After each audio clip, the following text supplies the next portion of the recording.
Chapitre 1. Les deux sœurs. Solange a 15 ans, et sa sœur Delphine aussi. Normal, elles sont jumelles. Mais elles ne se ressemblent pas. Solange est rousse, ses cheveux sont longs et raides, et ses yeux sont presque jaunes. Delphine a les cheveux noirs, mi-longs, et les yeux verts. Elles partagent beaucoup de choses et sont inséparables, comme disent leurs amis. Certains trouvent cela agaçant quelquefois, surtout les garçons. Mais c'est pas grave. Et puis, elles ne sont pas dans la même classe au lycée, elles ont des amis différents. Comme chaque année, au mois de juin, leurs parents sont en voyage. Leur père est reporter photo, et leur mère l'accompagne quand elle peut. Les deux sœurs sont seules à la maison pendant encore une semaine. Elles sont bien contentes, et puis c'est le mois de juin, la fin de l'année scolaire. Et elles commencent à aller à la plage, et surtout dans les calanques, avec leurs amis. Voilà l'avantage d'habiter une ville comme Marseille. Delphine est passionnée d'histoire et en particulier d'archéologie. Elle rêve de travailler sur des sites tels que les pyramides de Gizeh ou les sites cachés d'Amérique du Sud. Solange, elle, aime les vieilles choses. Elle adore les brocantes. Elle aime flâner sur les marchés. Elle trouve toujours quelque chose, une veste années 60, un petit sac, des bouquins et des objets insolites. En ce beau dimanche matin, Solange va faire un tour au marché aux puces de Marseille. Aujourd'hui, il n'y a pas grand-chose. Elle veut repartir quand, sur un stand, elle voit une boîte. C'est une boîte en os, Explique le propriétaire de l'objet. Je ne sais plus d'où elle vient. Je crois qu'elle appartenait à un archéologue ou à un scientifique, je ne sais plus. Il disait qu'elle contenait un secret. Il disait « Attention, cette boîte est précieuse, elle a un grand secret, elle possède un mystère. » Un secret ? Répète Solange incrédule. Le vendeur rit. Oh, une légende. Allez, c'est la fin du marché. Si vous voulez, je fais un bon prix. Le couvercle de la boîte est recouvert de symboles géométriques très beaux. Elle prend l'objet et le met dans son sac. Elle décide d'aller retrouver sa sœur à la plage. Il fait déjà très chaud et puis elles sont en seconde cette année. Elles n'ont pas d'examen et les profs sont d'accord pour faire travailler les élèves sur des sujets de leur choix. Delphine va présenter un exposé sur les méthodes de travail des archéologues en cours d'histoire. Et un ami de Solange, Max, a le projet de monter un spectacle de son et lumière. Il rêve de travailler dans le cinéma. Il ne veut pas être acteur, mais technicien. C'est une belle fin d'année scolaire. À la plage, le groupe d'amis discute du lycée, de leur choix d'orientation pour l'année prochaine et des vacances, qui sont très proches. 2. Écoutez l'enregistrement et complétez les fiches des personnages. Salut, je suis Solange. J'ai 15 ans, j'ai une sœur jumelle et j'habite à Marseille avec mes parents. Je suis assez grande, j'ai les cheveux roux, longs et raides. Quelquefois, on me fait des remarques sur la couleur de mes cheveux. Mais c'est pas grave, ils sont comme ceux de ma grand-mère. J'ai les yeux vert-jaune, un peu comme un chat. J'adore chiner, aller dans des marchés aux puces, des brocantes, des vides-greniers. J'aime tout ce qui est rétro. Plus tard, je ne sais pas encore ce que je veux faire. Mais à la rentrée prochaine, je rentre en première littéraire. Je passerai donc un bac littéraire. Pas comme ma sœur. Je suis une fille assez calme, même si j'aime beaucoup faire la fête. Moi, je suis Delphine et j'adore les sciences. Surtout parce que ça me permet de connaître des techniques pour faire des recherches archéologiques. Mais j'aime beaucoup l'histoire, surtout ancienne. Je suis brune, enfin on peut dire que j'ai les cheveux noirs. Ils sont mi-longs et raides. J'ai les yeux verts, j'ai très bon caractère, je suis un peu timide. Salut, moi je suis Max, un ami de Solange. Je suis grand, brun. J'ai les cheveux un peu en désordre, un peu longs. J'aime pas me coiffer. Je fais du sport, mais surtout, J'adore le cinéma, les films d'action, avec plein d'effets spéciaux. Je voudrais être technicien du son et de la lumière. Il faut donc être bon en sciences, en physique, pour entrer dans ce métier. De caractère, je suis assez expansif, de bonne humeur. Mais quand je m'énerve, je deviens agressif et pas sympa. Chapitre 2. La boîte mystérieuse. Les deux sœurs arrivent à la maison et Delphine demande: Au fait, ce matin, tu n'as rien trouvé aux puces? Ah si, j'ai presque oublié. Regarde, une belle boîte. Elle te plaît? Elle est en os et elle contient un secret. En effet, elle est très belle et elle semble ancienne. On ne trouve jamais d'objet en os. Mais quel os? Je ne sais pas. Tu crois que ça peut être de l'homme? Le secret, c'est ça? Berk, c'est horrible! Mais non, enfin, c'est pas possible. Delphine essaie d'ouvrir le couvercle de la boîte. Elle est de forme arrondie, comme le haut d'un crâne, et de couleur claire. Elle mesure environ 10 cm de haut et 10 de diamètre. Mais ce n'est pas une boule. Les motifs de forme géométrique, comme des losanges, sont sculptés et sur les parois, ils sont plus arrondis. Regarde, ça ressemble à des yeux. Et c'est étrange, elle refuse de s'ouvrir. Fais voir. Oh non! Les sœurs font le maximum, mais le couvercle ne cède pas, Bon, j'en ai marre. dit Delphine. On recommence demain. Maintenant, je regarde la télé. Solange est déçue. Elle regarde sa boîte étrange et part lire dans son lit. Dans la nuit, Solange est réveillée par un bruit assourdissant. Les fenêtres claquent, le chat miaule et le chien des voisins aboie. Elle allume la lumière. Delphine a peur, elle aussi, et elle arrive 2 minutes après. Ce bruit! Il vient de la boîte! Dit Solange affolée. Mais qu'est-ce que tu dis? C'est le Mistral. Tu n'entends pas comme il souffle? Ouais, peut-être, mais cette boîte, elle m'effraie. Si c'est vraiment un crâne d'homme et qu'il veut nous faire du mal... Delphine tente de rassurer sa sœur, mais en réalité toutes les deux sont nerveuses, agitées. Solange éteint la lumière, mais ne trouve pas le sommeil. Le réveil, le lendemain, est difficile, et les deux sœurs doivent courir pour ne pas être en retard en classe. Ce soir, on recommence avec la boîte, d'accord? Demande Solange à Delphine avant d'entrer en cours de maths. Je veux l'ouvrir et voir l'intérieur. Cette nuit, je suis sûre que c'était elle. Le soir, à 18h, Max attend Solange. Tu viens chez moi?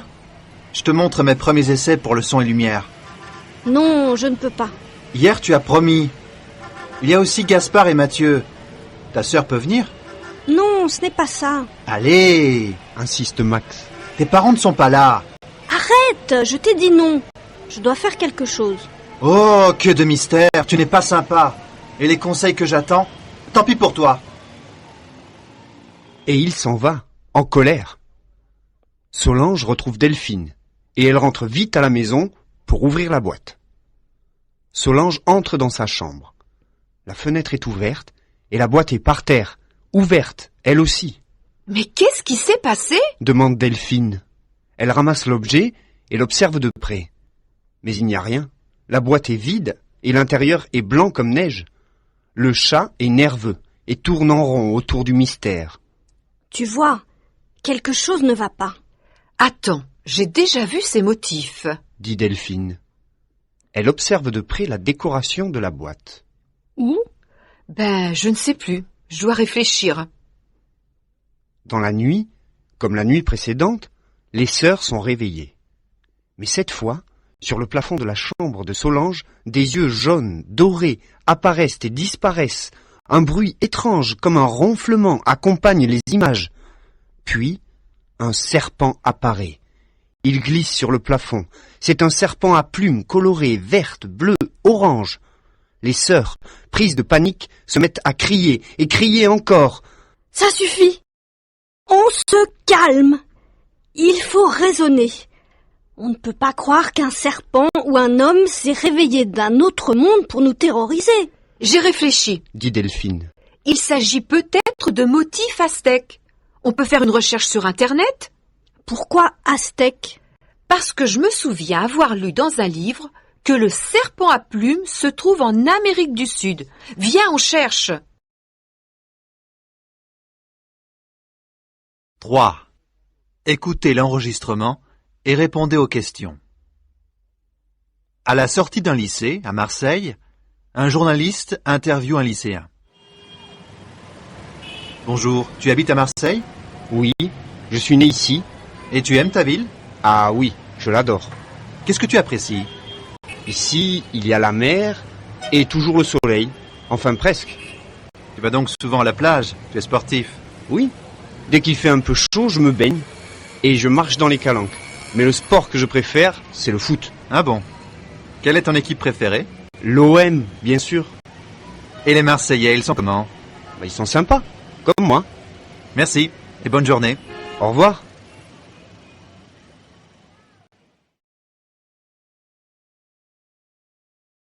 Chapitre 3. Recherche désespérée. Quels sont nos éléments? On peut partir du serpent à plumes, du mot os, puisque la boîte est en os, et aztèque ou art précolombien. Voyons voir. Elle fixe l'écran de l'ordinateur et découvre au Mexique le site de Teotihuacan, son allée des morts et le temple du serpent à plumes. Ça y est, les indices se recoupent. Pourtant, elles ne tirent pas de conclusion, vont se coucher, mais ne dorment pas. Le lendemain, au lycée, Solange a sommeil et veut raconter cette histoire à Max, qui l'ignore toute la journée. Le soir, elle fait une dernière tentative. Elle téléphone à son ami. Peut-être qu'il peut comprendre quelque chose. C'est Mathieu qui répond. Max n'est pas là? Qu'est-ce que tu fais chez lui? Je travaille avec Max sur le projet pour le son et lumière. Et je suis désolé, Max. Max ne veut pas te parler. Il est déçu et fâché à cause de l'autre soir. Ah, Fait tristement Solange. Elle hésite, puis finit par demander selon toi, qui connaît l'art précolombien à Marseille? « Je ne sais pas, moi. On a fait une sortie au musée de la Vieille Charité en 4e. Il y avait des masques. Oh oui, tu as raison. Merci. Et dis à Max que quand il veut... » Elle ne termine pas sa phrase et raccroche. Puis, elle dit à sa sœur « Ces garçons, ils sont stupides. Je ne rappelle plus. » Le lendemain, en fin d'après-midi, Solange et Delphine vont à la Vieille Charité. Le lieu est très beau et très calme. C'est un ancien couvent qui protégeait les pauvres au XVIIe siècle. Aujourd'hui, il abrite un centre de recherche et un musée d'anthropologie. Il y a une magnifique collection de masques. Elles commencent à visiter quelques salles. C'est une succession de pièces sombres où des masques sont accrochés au mur, des masques colorés avec des plumes, des masques recouverts de perles ou de coquillages, et puis des masques plus sombres, inquiétants, qui représentent la mort. Prise par l'angoisse, elle décide de parler à un responsable du musée. Elle rencontre un monsieur d'un certain âge qui n'apporte aucune réponse. Il dit ne pas connaître de boîte en os. Mais cet homme est étrange, disent-elles en sortant. Delphine laisse finalement son nom. Toute l'après-midi, elle parle de la boîte et invente des histoires terrifiantes. Il fait très chaud. Et cette nuit, elles ne peuvent pas fermer l'œil.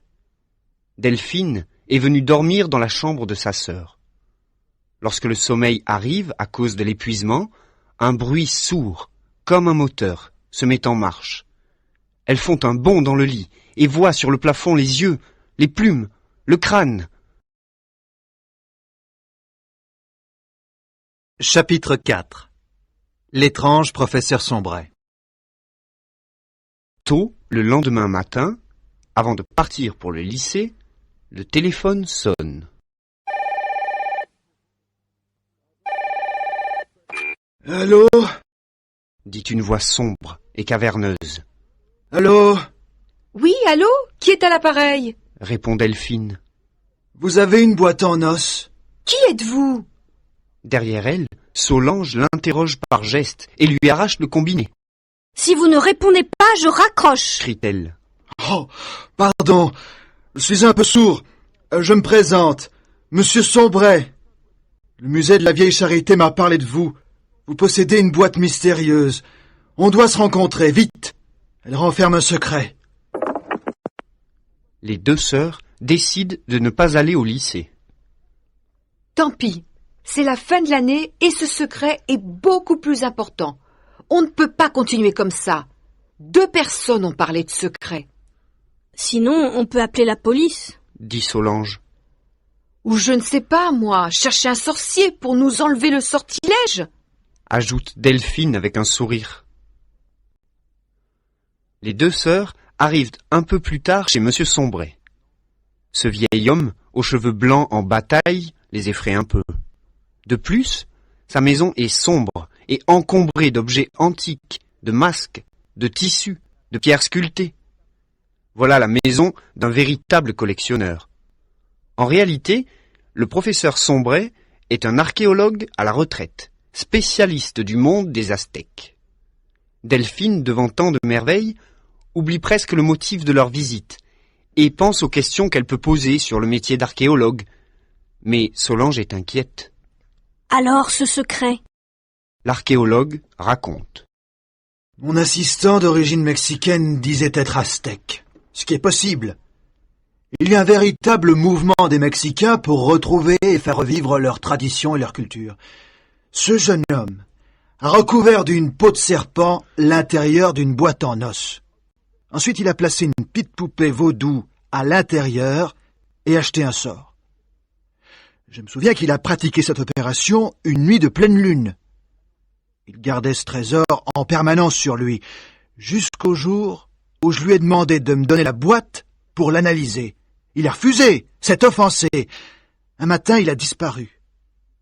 L'hiver dernier, en rangeant des caisses, j'ai trouvé une petite poupée vaudou. Mais la boîte, jamais. C'est celle que nous avons? C'est possible. Revenez demain, et on verra ensemble. Maintenant, je ne peux pas. Je garde la boîte, comme ça son âme ne vous dérangera pas cette nuit. Les sœurs hésitent, puis laissent l'objet. Elles ne sont toujours pas rassurées car le mystère n'est pas éclairci, mais au moins, la boîte ne sera pas dans la maison cette nuit. 1. Écoutez l'enregistrement et complétez la fiche de Monsieur Sombray. Bonjour, je suis le professeur Sombray. Je suis à la retraite. Ça se voit à mes cheveux blancs que je ne suis plus tout jeune. Et on peut deviner que je suis un chercheur à mes cheveux en bataille. Mais j'ai toujours été comme ça. Je suis donc un archéologue. Je connais très bien le monde des Aztèques. C'est ma spécialité. Mais en général, le monde antique m'intéresse. Regardez ma maison. Elle est remplie de masques d'Amérique et d'Afrique. J'ai aussi de très beaux tissus anciens d'Asie et des pierres grecques. Ma maison est sombre, pensez-vous. Mais c'est pour mieux conserver mes trésors. Et puis, je suis quelqu'un de très calme. J'ai besoin de réfléchir et de méditer. Je suis aussi très gentil avec les gens qui me posent des questions sur mon travail. Alors même si j'ai l'air un peu fou, vous ne devez pas avoir peur. Chapitre 5. Tout s'explique. Enfin presque. Solange est dans son lit. Elle veut lire. Delphine, elle, est au téléphone avec une copine. Solange pense à Max. Ça fait 4 jours qu'elle n'a plus de nouvelles. Elle est triste. Elle voudrait lui raconter leur aventure et la vivre un peu avec lui. Finalement, elle s'endort. Quand tout à coup, au plafond, de nouveau les images terrifiantes. Ce n'est pas possible! La boîte n'est plus ici. Nous sommes encore victimes de ce sortilège. Crie Solange affolée. Le bruit qui était sourd se fait de plus en plus clair. On entend un rire au loin. Je connais ce rire. Solange va à la fenêtre de sa chambre et qui est dehors, un projecteur entre les mains? Non, ce n'est pas possible. Le serpent à plumes? C'est toi? En bas, il y a Max en train de rire, mais il s'arrête en entendant le mot serpent. Quel serpent? Je prépare mon son et lumière. Tu me fais entrer? Non, je te déteste. Allez, explique-moi. Les sœurs ouvrent la porte. Il est accompagné de Mathieu. Alors, il marche mon spectacle. Il n'y a que le son qui n'est pas au point. Mais je pourrais t'enregistrer quand tu hurles. Je pense que tout le quartier vous a entendu. C'est malin. Tu trouves ça drôle? Et elle leur raconte l'histoire de la boîte. Mais alors la poupée, les os. Le lendemain, les 4 amis se retrouvent chez Monsieur Sombret. Je crois Commence Solange. que ce n'est plus la peine de chercher. C'était une blague, si je peux dire. Il n'y a pas de sort. Comment? Répond l'archéologue. Nous devons replacer la poupée. Les sorciers ont des pouvoirs très puissants. Regardez, on place délicatement la poupée, et voilà. Maintenant la boîte se ferme et s'ouvre facilement. C'est vrai? C'est curieux. Répond Solange. Mais je ne veux pas garder cet objet. Je fais un don au musée. Oh, c'est très gentil de votre part. Ici, elle sera heureuse. Vous êtes étrange, Se permet de dire Max. pour un archéologue. Un scientifique croira des légendes. Jeune homme, les légendes nous apprennent beaucoup de choses. La magie est dans tout. Il faut ouvrir les yeux. Quel type! Pense Delphine en sortant de sa maison. C'est décidé. Après le bac, je m'inscris à la fac d'archéologie. En attendant, vous venez à notre spectacle le mercredi prochain? Demande Max et Mathieu. Le thème de notre son et lumière, la mort dans l'Antiquité.